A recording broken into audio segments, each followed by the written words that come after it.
Okay, anytime you're ready. All right, Great. go for it. Okay, Marianne, tell us who you are and what museum you're from. I'm Marianne Wood. I'm the Executive Director of the National WASP World War II Museum in Sweetwater, Texas. And what is that museum about?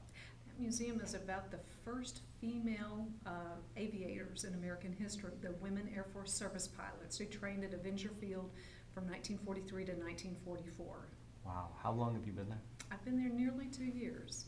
And how has that been for you? Is it an exciting place to work? It has it been a is. challenge? It's been a great challenge. This is my first executive director role. I've been a museum educator up until this time, and so I've had many new responsibilities that I didn't know would fit me as well as they do. I've been very encouraged to find out that I enjoy this sort of work, but especially it's been because of the people I worked with. Our volunteers and our board are just super. They were ready for an executive director. They were ready for a professional management.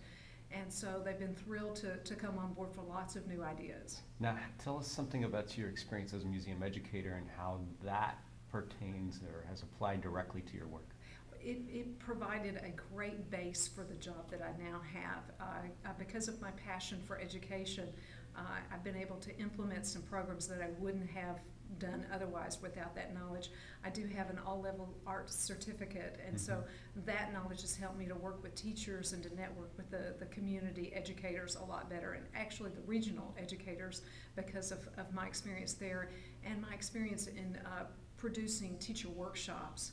I had a wonderful mentor in Dr. William McCarter of North Texas who helped me learn how to put those on in a very fun and exciting way. And so all of those experiences from beginning as a docent 25 years ago with the Abilene Fine Arts Museum have all fed into my enthusiasm for my current job. Now tell me about the content switch from art to history.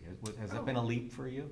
Actually, when I was working for the Grace Museum, I was in charge of curricula content for our History Museum, which is a part of, that museum has a children's museum, an art museum, and a history museum, and I actually wrote curriculum for the World War II exhibit that we had, so it was kind of funny. It just worked really well. And having a mother who was a pilot also helped me bridge that, even though she was not a World War II aviator. All of those things just kind of, forged together to make it an easy transition for me. That's nice. Okay, so tell us something about your experience with this HELP project you're in the middle of.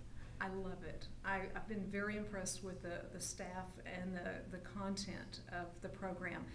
It has given me a reason or an excuse to move my board in directions that it would have been more difficult to otherwise, and that I would have known to, because as I've said, since I'm new to the management part of this field, HELP has shown me things that I need to be talking about with my board that I wouldn't have otherwise. That's great. So how do you expect that the organization will be changed now once your participation is complete? Well, the level of professionalism in the organization has moved steadily forward because of the undergirding, if you will, from the HELP project, and particularly the opportunity that I had to attend the ED 101 workshop that was held by Greenlights helped us a lot too. It reminded me that for instance, that we needed a vision and a big, hairy, audacious goal, things like that, and there are more, just a lot of little components that I didn't know to put into the organization structure that were brought out in that meeting as well as in these 2 meetings that I've attended with you all. That's great. Well, we can hardly wait to check in at the end of the project and see if all of this is sort of taken root. Right. So congratulations. Thank you. Thank you. Glad to be a part.